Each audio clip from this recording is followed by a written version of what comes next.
We are in production mode this morning, but production mode for us may not be what you think it is. So what I mean by that is, I'm out here getting things set up today to split up some rounds with the Easton-made 37D. And what I'm gonna do is I'm gonna actually just do like a little non-edited, I'm gonna put a camera up to kind of show you an overview of the whole carport here. And then the purpose of this video is to kind of just show what goes on behind the scenes, if you will, in production mode. And production mode for me is different because it's not production of firewood, it's production of content, creating content.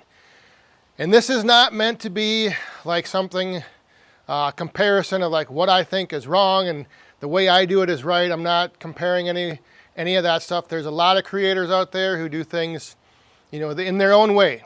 And that's great, that's fine. I'm just gonna show you my way of what goes into a morning of splitting up some firewood. So I do have a little background. Back when I was in the wrestling days, I was also a producer, co-producer of a weekly TV show of wrestling in the Twin Cities. So I do have a little production background, and that's kind of where my mindset goes into probably what's different than what a lot of people think. The way I look at creating a video is my main focus is showcasing what the machine can do, what I'm doing, and kind of tell that story. So when it comes to creating content, for me, I look at things in a little different lens and with a little different mindset. I'm always kind of trying to capture what the machine is doing, how we are doing things.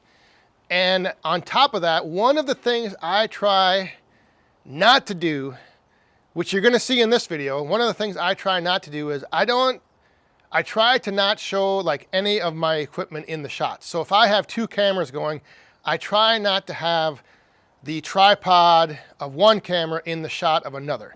You know, it's just something like if you watch a movie, you don't see, you know, where the cameras are placed in between different scenes. So like if there's a scene where there's people talking, you don't see the camera behind the one person filming the other person, so on and so forth. So anyway, that's one of the things, that's one of my little like pet peeves, I guess. I try to make sure that I don't have other cameras in view of other cameras. The other thing that a lot of times people will say is, you know, Amanda's out here helping me, and she really probably doesn't need to be. Like, I should be loading the rounds myself, and I made the joke about, you know, I do the hard job of pushing the levers, and, you know, she brings the rounds over, which is the easy job. But there's actually another reason for her being out here and helping me. When I do multiple camera shoots, I need someone for a frame of reference, so when I'm lining up the different camera angles in the shots, I need to be able to see someone like in the frame.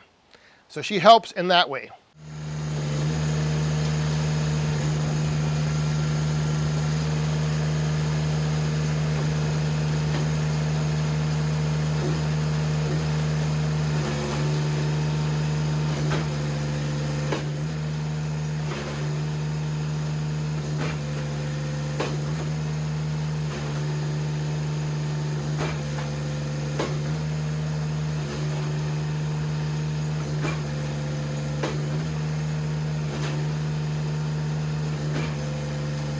So over here I have lined up, I just want to show, sometimes people ask what I use. So I have a couple old iPhones. Anytime I trade in and upgrade my phone, which my current newest model is what's being used to record this right now.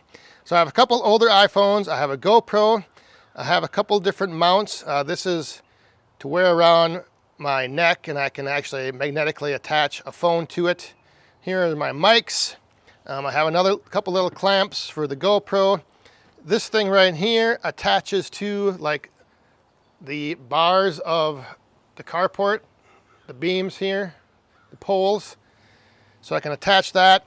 And what I might do is, so some people may wonder, yes, I even go to the extreme of making sure that when I placed the 37D where it is, I had it lined up so that I could use that mount to come out from this pole and have a perfect overhead shot of the splitting chamber. So that's That's what that's used for. I have another tripod, and then my battery pack is used to run some lights, because even though it's early morning, mid-morning, or getting to be mid-morning here, it is nice to always have a little extra light coming down inside the carport here. You'll see in this video now coming up, when I just let the one camera run, you know, I will sometimes run for maybe 2 or 3 minutes, and then I stop and I move cameras. And so that adds to the time it takes to, yes, create or to split firewood. So a lot of people will sometimes, you know, wonder why you do all that futzing around and messing around. Just set up one camera, hit record, and be done. But again, for me, I am in the mindset of, I want to showcase what the machine can do, and I look at my role as a content creator first, and then a firewood producer second. As a content creator, I need to be mindful of how I can best highlight what the machine can do.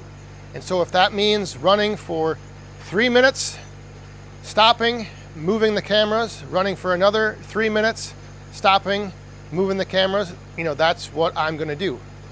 And then I'll take all of those clips that I capture, and I'll go and I'll edit them all together so it looks like it's all just one smooth 10-20 minute run producing firewood, when in a sense it will be much longer than that. But again, that just goes back to, you know, my mindset from back producing wrestling shows and doing that stuff. It's like, it's always better to, you always have the end product in mind. So for instance, you know, in wrestling, the goal is not to go out into the ring and win the match. The goal is to go out in the ring and entertain the people. So here, the goal is not to get all of this firewood split in as quick of time as I can. The goal is to show the machine and what it can do while splitting firewood and create that content.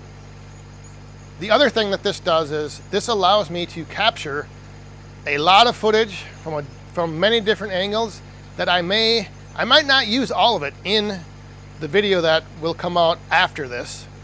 I may use some of it for different forms of content, long form, short form. I may just make videos that are just of one camera angle, and I may make another video of the camera angles from a different perspective, or switching camera angles. So it's just a way to capture a whole bunch of stuff that I can then take in, and when I go to edit, put things together and tell the story of what was going on this morning, splitting up some firewood with the Easton Made 37D. And so I just wanted to, you know, kind of do a video like this to kind of show what is involved when it comes to creating content in the firewood niche, at least from my perspective. Again, there is no right or wrong way to do any of this. This is just my way.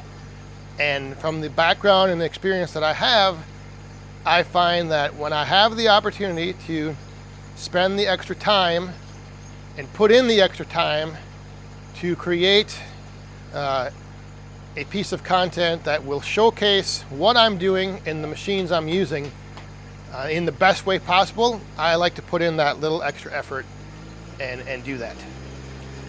So yeah, that's just, like I said, just something that I thought would be a little different twist to a video, kind of show behind the scenes, maybe give some of you out there some ideas for when you're making your videos.